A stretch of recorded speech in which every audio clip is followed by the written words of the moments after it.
முடிவின் துவக்கம் என்ற நிகழ்ச்சிக்கு மீண்டும் உங்கள் அனைவரையும் நான் வரவேற்கிறேன். நாம கடந்த எபிசோட்ல அந்தி கிறிஸ்துவை குறித்தும் அந்தி கிறிஸ்துவின் குணலட்சணங்களை குறித்தும் அந்தி கிறிஸ்து எப்படி வெளிப்படுவான் என்பதை நாம் கேட்டு அதன் பிறகு கடைசியாக கர்த்தருடைய சபை கடைசி நாட்களிலே எப்படி ஆயத்தமாக வேண்டும் என்பதை குறித்து கேட்டு தெரிந்து கொண்டோம். இந்த ஒரு எபிசோட்லையும் கூட நாம சபை எப்படியாக கர்த்தருடைய வருகைக்கு ஆயத்தப்பட வேண்டும் என்பதை கேட்டு தெரிந்து கொள்வோம். வாங்க. Praise lord brother. Praise lord. எப்படி இருக்கீங்க பிரதர்? நல்லா இருக்கு பிரதர். நம்ம போன எபிசோடில் ரொம்ப ஆழமாக ஆன்டி கிரைஸ்ட் குறித்து நம்ம பார்த்தோம். ஸோ கடைசியாக நான் உங்களிடத்துல ஒரு கேள்வி கேட்டேன். இந்த அந்தி கிறிஸ்துவை பற்றியெல்லாம் நம்ம தெரிஞ்சுக்கிட்டோம். இந்த ஒரு காலகட்டத்தில் சபை எப்படி ஆயத்தமாகணும்னு நான் கேட்கும்போது நீங்கள் சொன்னீங்க, சபை இந்த காலகட்டத்தில் எப்போவுமே ஆயத்தமாக இருக்கணும், நாளைக்கோ நாளானிக்கோ அப்படின்னு சொல்லி போஸ்ட்போன் பண்ணாமல் நம்ம ஆண்டவருடைய வருகைக்கு எப்போவுமே ஆயத்தமாக இருக்கணும். ஸோ அதோடைய அடிப்படையில் நான் உங்ககிட்ட ஒரு கேள்வியை கேட்க விரும்புகிறேன். நம்ம மத்தேயு எழுதின சுவிசேஷ புஸ்தகம் 24 அதிகாரம் 36 வசனத்திலிருந்து வாசிச்சுட்டு வரும்போது கர்த்தர் என்ன சொல்கிறாரு அப்படின்னா, மனுஷகுமாரன் வரக்கூடிய நாள் அறியாமல் இருக்கிறதுனால நீங்கள் எப்போவுமே விழித்திருக்கணும் அப்படின்னு சொல்லும்போது கர்த்தர் பர்டிகுலராக அந்த வசனத்தில் நோவாவின் காலத்தில் எப்படி நடந்ததோ அப்படியே மனுஷகுமாரன் வரும் காலத்திலும் நடக்கும் என்று இந்த காலத்தை பற்றி சொல்லும்போது தேவன் பர்டிகுலரா நோவாவை பத்தி சொல்றாரு. சோ அத குறித்து நீங்க இன்னைக்கு சொன்னீங்கன்னா அது யூஸ்ஃபுல்லா இருக்கும். மத்திய 24, 37, 38 நோவாவின் காலத்தில் எப்படி நடந்ததோ அப்படியே மனுஷகுமாரன் வருங்காலத்திலும் நடக்கும் அப்படின்னு இருக்கிறது. அதாவது பழைய ஏற்பாட்டில் சொல்லப்பட்டிருக்கிற ஒவ்வொரு சம்பவமும் ஒவ்வொரு காலகட்டத்தை உடையதாக இருக்கும். நான் இதை என்னுடைய பர்சனல் ஒப்பீனியன், நான் இதை எப்படி பார்க்குறேன் அப்படின்னா, ஆதாமில் ஆரம்பித்து வெளிப்படுத்தும் விசேஷம் முடியும் போது ஒரு சைக்கிள் முடியும். இப்படி ஆரம்பித்து இயேசுவில் போயிட்டு திருப்பி ரிவர்ஸ் ஆகும் எல்லாமே. இப்போ ஆதாமில் ஆரம்பித்து கொலாப்ஸ் ஆகிட்டே வருது. எல்லாமே தப்பாக போயிட்டே போயிருக்கு. ஒரு இடத்துல நிற்கிது. இப்போ இயேசு சரி பண்ண தொடங்குறார். இப்போ தப்பானது எல்லாத்தையும் சரியாகிட்டே வரும். கடைசியா ஆதாம் தோட்டத்துக்குள்ள எப்படி இருந்தாரோ அந்த இடத்துக்கு நின்றோம். நீங்க பாத்தீங்கன்னா 2ஆம் அதிகாரத்துல மணவாட்டியை படைப்பார். இங்க பாத்தீங்கன்னா 21ஆம் அதிகாரத்துல மணவாட்டியை படைப்பார். ஆமா. 1ஆம் அதிகாரத்துல எல்லாமே ஆரம்பிக்கும். இங்க 22ஆம் அதிகாரத்துல எல்லாம் முடிஞ்சிடும். ஒரு அதிகாரம் போய் தான் மணவாட்டி உள்ள வரும். மணவாட்டி ஒரு அதிகாரத்துல இங்க எல்லாம் முடிஞ்சிடும். ஸோ நல்லா கவனிச்சு பார்த்தீங்கன்னா இங்க ஆரம்பிச்சதனுடைய எண்டை நீங்க அங்க பார்க்க முடியும். அப்போ நமக்கு எல்லாமே ரிவர்ஸ் ஆக மாறிட்டு இருக்கும். அப்போ இந்த ரிவர்ஸ் ப்ராசஸ்ல நம்ம காலகட்டம் நோவா காலத்துக்கு வந்திருக்குது. நோவா காலத்தில் நடந்த சம்பவங்கள் எல்லாம் நம்ம காலத்துல நடக்கும். ஆனா என்னன்னா, நோவா காலத்தில் நடந்தது இந்த காலத்துல ஸ்பிரிச்சுவலி நடக்கும். உலக பிரகாரமாக சில காரியங்கள் நடக்கும். அதை தான் இயேசு அங்க சொல்றாரு. அப்ப அதை நம்ம தெரிஞ்சுக்கணும் அப்படின்னா ஆதியாகமத்தின் புஸ்தகம் 5ஆம் அதிகாரம் 6ஆம் அதிகாரத்துக்கு நம்ம போகணும். 7ஆம் அதிகாரத்துல ஜலப்பிரளயம் வந்துடுது. ஸோ அந்த முதல் 2 அதிகாரத்துல நோவா நம்ம பார்க்குறோம். நோவாவுக்கு 600ஆம் வயதாகும், நோவாவுக்கு 500ஆம் வயதாகும் வரும்போது சேம் காம் யாபேத் என்பவர்களை பெற்றான் அப்படின்னு சொல்லி நம்ம 5ஆம் அதிகாரம் கடைசியில் வாசிக்கிறோம். 6ஆம் அதிகாரத்துல நோவா பத்தி ஃபுல்லா வாசிக்கிறோம். ஸோ இப்போ இந்த நோவா காலத்தில் என்ன இருந்துச்சு அப்படின்னு சொல்லி பார்த்தீங்கன்னு சொன்னா, ஆண்டவர் சில காரியங்களை மிக அடையாளமாக சொல்றார். ஒன்று, பூமி கொடுமையினால் நிறைந்திருந்தது அப்படிங்கிறார். அதாவது தேவன் பூமியை 1ஆம் அதிகாரம் கடைசி வசனத்துல தேவன் தாம் உண்டாக்கின எல்லாவற்றையும் கண்டார், நல்லதென்று கண்டார், நன்மையா இருந்துச்சு. அதுவே நீங்க 6ஆம் அதிகாரத்துல கர்த்தர் சொல்லும் போது பூமி கொடுமையினால் நிறைந்திருது. நன்மையான நிறைஞ்சிருந்த பூமி 100% இப்ப என்னவா இருக்கு? கொடுமையில நிறைஞ்சிருக்கு. ஆமா. இப்ப இயேசு கிறிஸ்துக்கு அப்புறம் 1ஆம் நூற்றாண்டுல இருந்து வாசிச்சீங்கன்னா கொஞ்சம் கொஞ்சமா காஸ்பல் போய் ரிவைவல் பூமியானது ஒரு நல்ல நிலைமையில இருந்தது. அப்புறம் போக போக போக போக பூமி இப்ப கொடுமையினுடைய உச்சத்துக்கு வந்திருக்கு.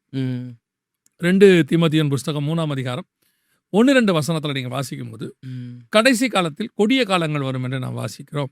எப்படி எனில் அப்படின்னு சொல்லி மனுஷர் பணப்பிரியராயும் தற்பிரியராயும் இப்படின்னு சொல்லி ஆரம்பிக்கிறது ஒரு லிஸ்டே இருக்கு. அதனாலதான் பூமி நிரம்பி இருக்கும்.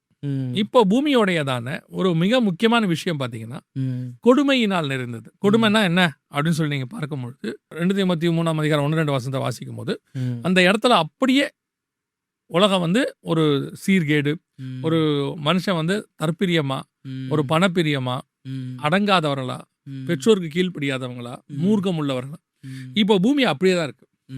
டோட்டல் பூமியும் ஆல்மோஸ்ட் தேவன் குறிச்சு வச்ச ஜனங்களை தவிர்த்து அன்னைக்கு நோவாவும் அவன் குடும்பமும் ஒரு 8 பேர் மாத்திரம்.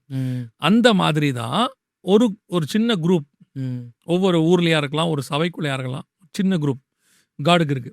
மற்றபடி நீங்க பாத்தீங்கன்னு சொன்னா முழுவதுமாக பூமி கொடுமையின் உச்சத்துக்கு போகுது. அதாவது சுபாவ அன்பு இல்லை. ஆண்டவர் சொல்லுவாரு, கடைசியில் அன்பு தணிந்து போகும் அப்படிம்பா. உலகத்தில் இருக்கிறதுலே தி பெஸ்ட் அன்பு எதுன்னு கேட்டிங்கன்னா தாயினுடைய அன்பு தான். ஆமாம், வேதம் சொல்லுது கர்ப்பத்தின் பாலகனை ஸ்திரீயானவள் மறப்பாளோ அப்படின்னு சொல்லி கேட்குது. ஆனால் இப்போ பார்த்தீங்கன்னா தாய் பிள்ளைய மறக்கிறது சர்வசாதாரணமாக போயிட்டு இருக்கு. ஆமாம் இல்லையா? மறக்கிறதுங்கிறது கூட ஒன்று. குழந்தை பிறக்குது, அந்த குழந்தைய ஹாஸ்பிட்டல்லே விட்டுட்டு ஓடி போகிற தாய் எத்தனையோ பேர் இருக்காங்க இல்லையா? ஆமாம், அவங்க தான் 10 மாதம் சுமந்து பேக்குறாங்க. சரி, இதோட தாண்டி இன்னொன்று இருக்குது. குழந்தைய வந்துட்டு குப்பத்தொட்டியில் வீசுகிற இன்னொரு குரூப் இருக்குது.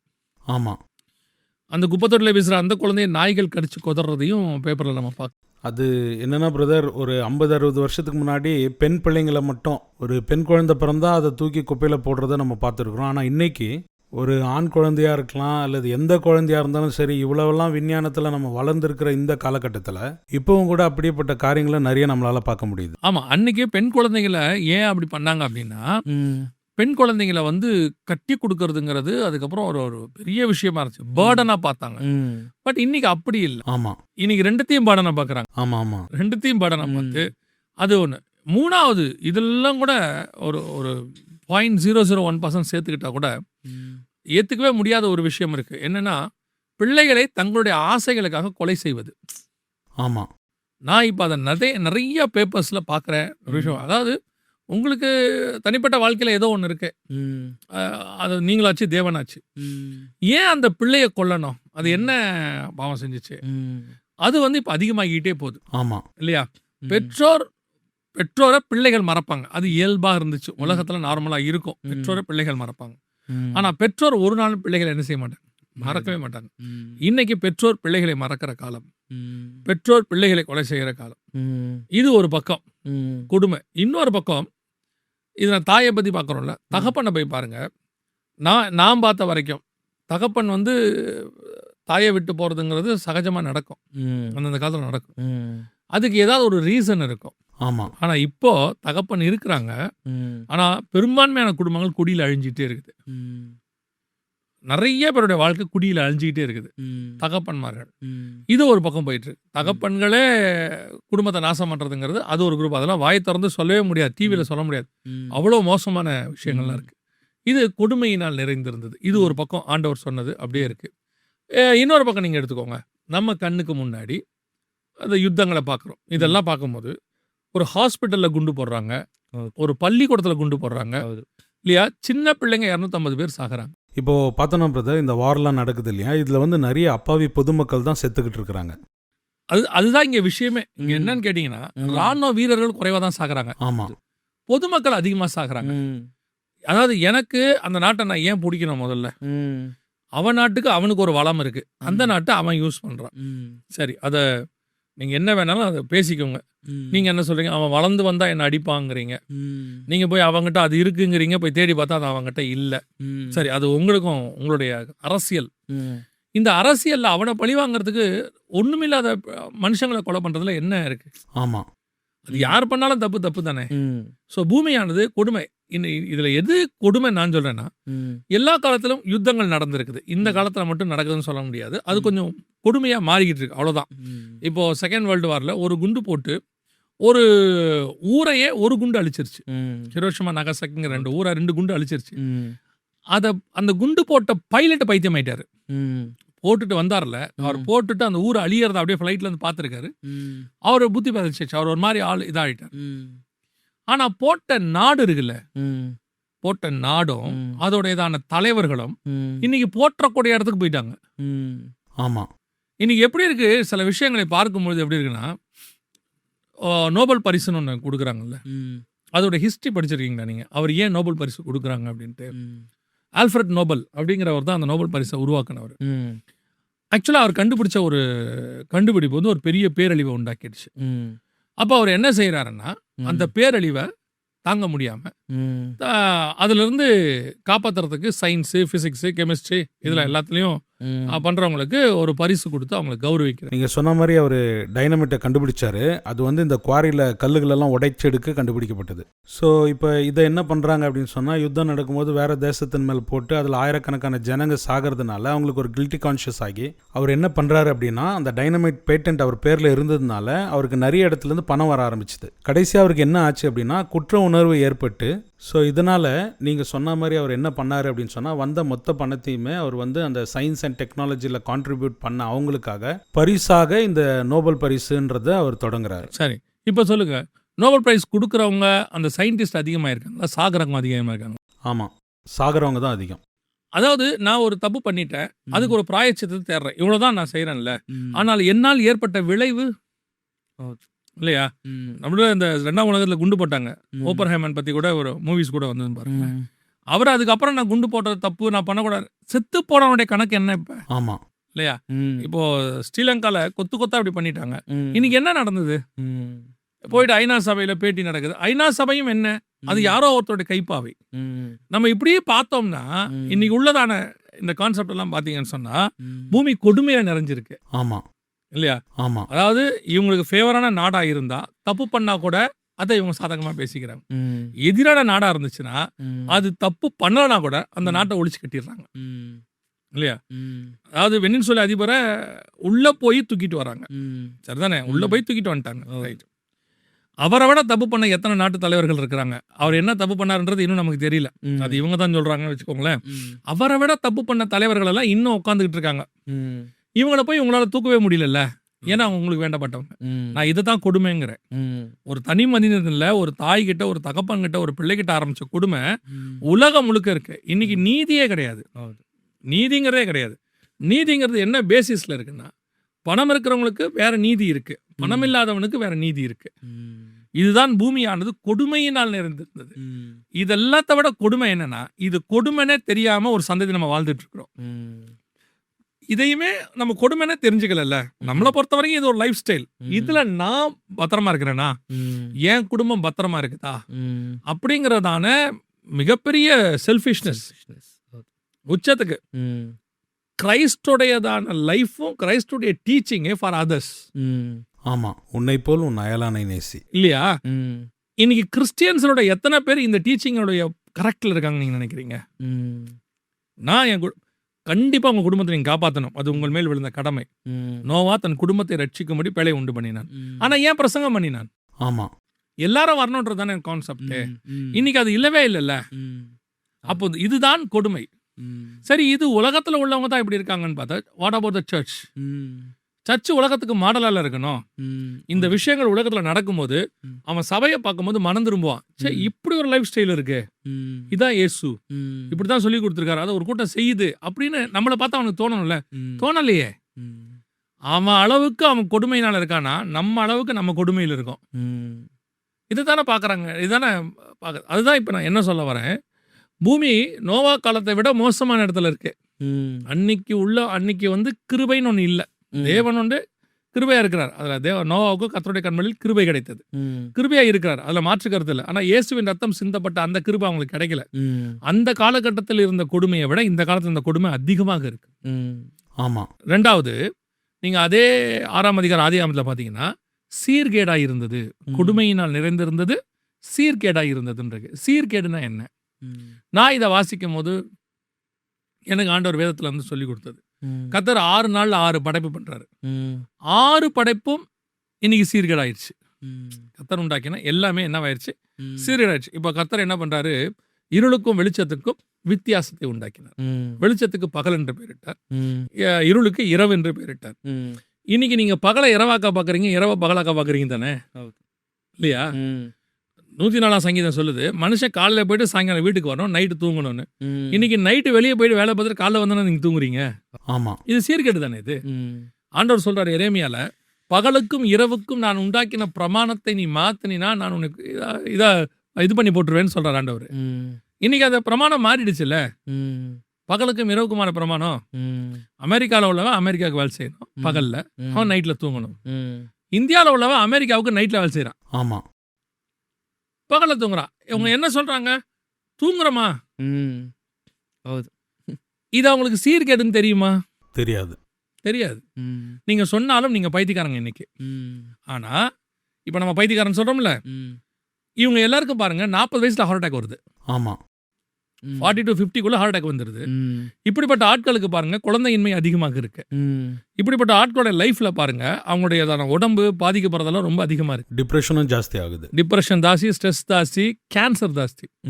ஒரு சித்தா டாக்டர் சொன்னாரு, அவருடைய ஸ்பீச்சில் சொல்றாரு, மனுஷன் 11க்கு படுத்துடணுமா, 11 தொடங்கத்துக்குள்ள படுத்துடணும், மார்னிங் 3 வரைக்கும் கண்டிப்பாக தூங்கணும். ஏன் அப்படின்னு கேட்டிங்கன்னா 11க்கு முன்னாடி படுத்துடணும், 3க்கு அப்புறம் தான் ஏந்திரிக்கணும். என்ன ரீசன் அப்படின்னு கேட்டிங்கன்னா, அவர் சொன்ன ஸ்பீச்சில் நான் படித்தது. அவர் சொல்கிறாரு 11 to 3 தான் நம்மளுடைய கண்ணில் மெலனின் ஒன்று சுரக்குமா, அதுக்கு ஆல்டர்னேட்டே கிடையாதான், அது இயற்கையாக சுரக்கணும். இந்த இயற்கையாக சுரக்கிற இந்த மெலனில் எப்போ சுரக்கும்னா கண்ணை மூடி இருட்டில் இருக்கும்போது தான் சுரக்குமா.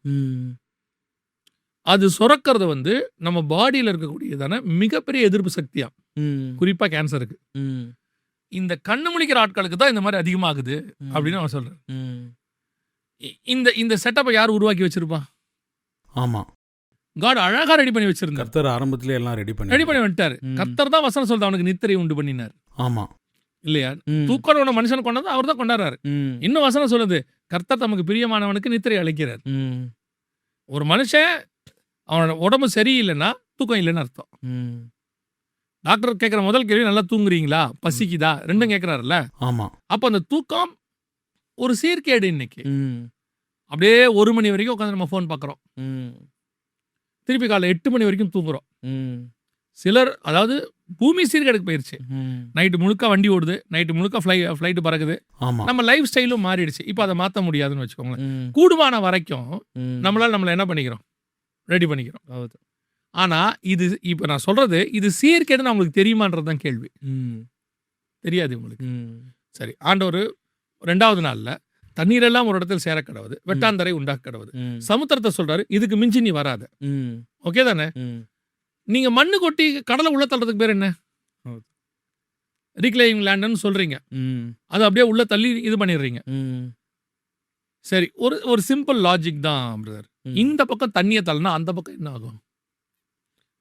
இந்த பக்கம் ப்ரெஷர் கொடுத்து தண்ணியை தள்ளினீங்கன்னா அது அந்த சைடு எவ்வளவு வேணா இருக்கட்டுமே, எத்தனை கிலோமீட்டர் வேணா இருக்கும், எத்தனை 1000 கிலோமீட்டர், இங்க கொடுக்குற ப்ரெஷர் அங்க போகுமா போகாதா?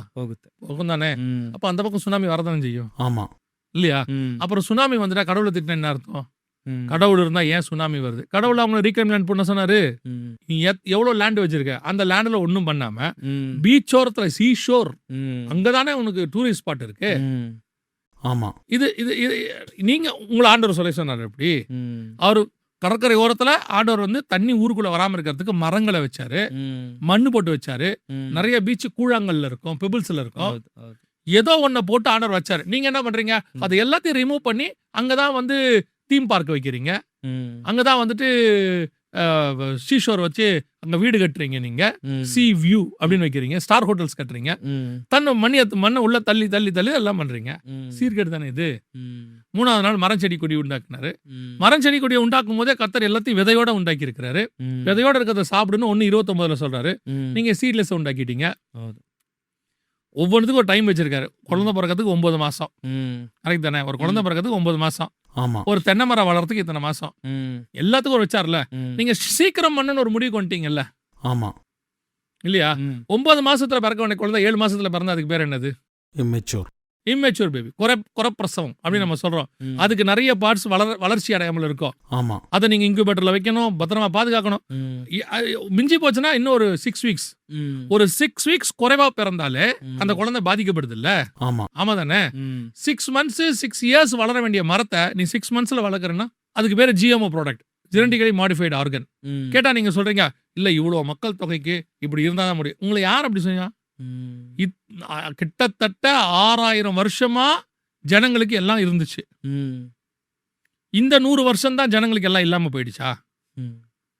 இல்லையா? 4வது நாள் ஆண்டவர் சூரியன் சந்திர நட்சத்திரங்கள் படைக்கிறாரு.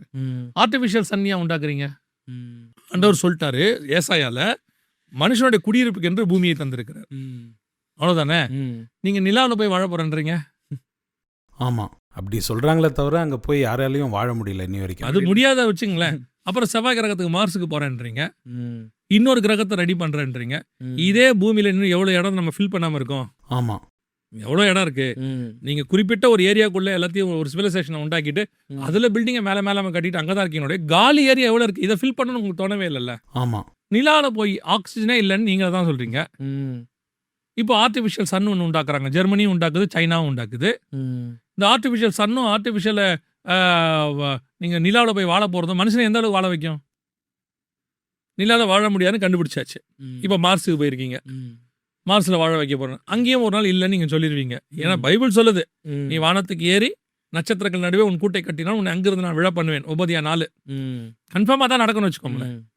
நீங்க 4வது நாள் உண்டாக்குன எல்லாத்தையும் உண்டாக்கி நாசம் பண்ணிட்டீங்க.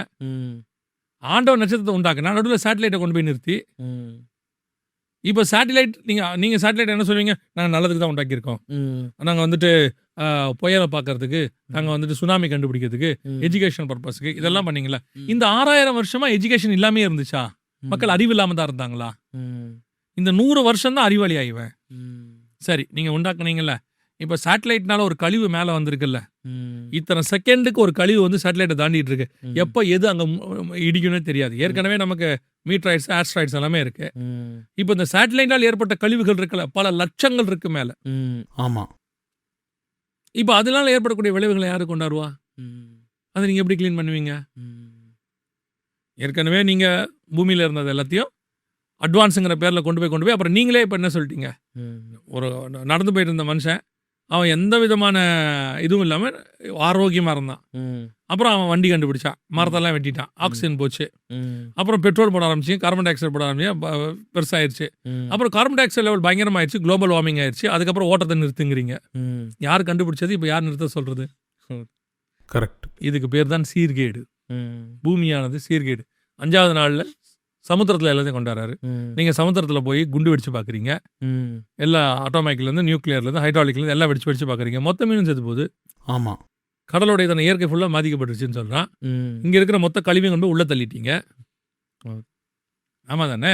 கம்ப்யூட்டர் கழிவுகளை கொண்டு போய் ஆழ்கடலை கொண்டு போய் போட்டு வரீங்க. கொஞ்சம் கூட யோசிக்கிறதில்ல யாரும். அவன் நாடு நல்லா இருந்தால் போதும், பக்கத்து நாடு எக்கெடுக்கட்டாலும் கவலை இல்லைன்னு அவன் முடிவு பண்ணிட்டான். கடைசியாக மனுஷன் ஆண்டவர் மனுஷனை உண்டாக்கினார். இந்த இருக்கிறதுலே ஒஸ்ட் கரெக்டோடி வந்தான். தேவ சாயலாய் உண்டாக்கப்பட்ட மனுஷன் பிசாசின் சாயலாய் மாறிட்டு. பிசாசினுடைய சாயல் தானே. இப்ப என்ன இல்ல, கர்த்தர் ஆணும் பெண்ணுமா சிருஷ்டித்தா, இவன் ஆணும் பெண்ணுங்கிறான் இல்லையா? அப்போ கர்த்தர் உண்டாக்கின 6ம் இன்னைக்கு எப்படி இருக்குன்னு கேட்டீங்கன்னா சீர்கேடு. ஒரு பக்கம் கொடுமையினால் பூமி நிரம்பிட்டு இருக்கு, இன்னொரு பக்கம் எல்லாமே சீர்கேடு, அத்தனையும் சீர்கேடு. நீங்க மெடிசன் யூஸ் பண்றீங்கல்ல, சைடு எஃபெக்ட் இல்லாத மெடிசன் அது. நான் பாரம்பரிய மெடிசனை விட்டுருங்க, நீங்க சொல்லக்கூடிய மெடிசன்ஸ்ல சைடு எஃபெக்ட் இல்லாத மெடிசன்ஸ் அது. இன்னைக்கு பெயின் கில்லர் எடுத்துக்கிறோம், அது எடுத்தோன்னா நோவு கம்மியாகுது, ஆனா அதோடைய சைடு எஃபெக்ட் கிட்னி ஃபெயிலியர் ஆகுது. அவங்களே பெயின் கில்லர் நிறைய போட வேணாங்கிறாங்க. ஆமா, அவங்களே சொல்றாங்க பெயின் கில்லர்ஸ் நிறைய போடாதீங்க. இவங்க ஒரு மாத்திரை போடும்போது அதுக்கு கூட இன்னொரு மாத்திரை கொடுக்குறாங்க, சைடு எஃபெக்ட் ஆகாம இருக்குது, இதை கொடுக்குறாங்க. இதனால ஏற்படக்கூடிய சைடு எஃபெக்ட், இந்த கேன்சரை சுகமாக்குறதுக்கு பார்த்தீங்கன்னா இது ஒன்று கொடுப்பாங்க, கீமோ தெரப்பி. அப்போ நான் ஒருத்தர்கிட்ட கேட்டேன், அது என்னன்னு கேட்டேன். அதை விட இது கொடுமையானதான், அதனாலதான் இது போய் அதை அழுகிதான். இதை போட்ட உடனே முடியெல்லாம் கொட்டி போகுது. ஆமா, இதே மாதிரிதான் எல்லாத்துலயுமே இருக்கு. அப்போ இந்த 6000 வருஷமா இல்லாத மனித குலம் சந்திக்காதத இந்த 100 வருஷம் எப்படி சந்திக்குது? இந்த 120 வருஷம் ஓவராலா எல்லாத்திலையும் சந்திக்குதே. ஆனா இதான் அறிவு பெருக்கிறது காலம், இதுதான் டெக்னாலஜி, இதுதான் டெவலப்மெண்ட். நம்ம என்ன ஒரு மாயை உண்டாக்கி வச்சிட்டோம் அப்படின்னா, நம்முடைய முன்னோர்கள் அத்தனை பேருமே முட்டாள்கள். இந்த 5800 இயர்ஸா வாழ்ற அத்தனை பேரும் முட்டாள்கள். இந்த 100 வருஷம் வாழ்றவன் மட்டும்தான் அறிவாளி இல்லையா? சயின்ஸ்னு ஒன்று வந்த பிறகுதான் நான் அறிவாளி. ஏன் அவங்களாம் சயின்ஸே இல்லாமல் இருந்தாங்களா? அவனா வந்து 3 வருஷத்துக்கு 3 தடவை மழை பெய்யறதை கண்டுபிடிக்கலையா? மாடு கண்டு போறதை கண்டுபிடிக்கலீங்களா? அவன் இப்போ இவங்களால கட்ட முடியாத பிரமிடை எத்தனை 1000 வருஷத்துக்கு முன்னாடி கட்டி வச்சிருக்கான்.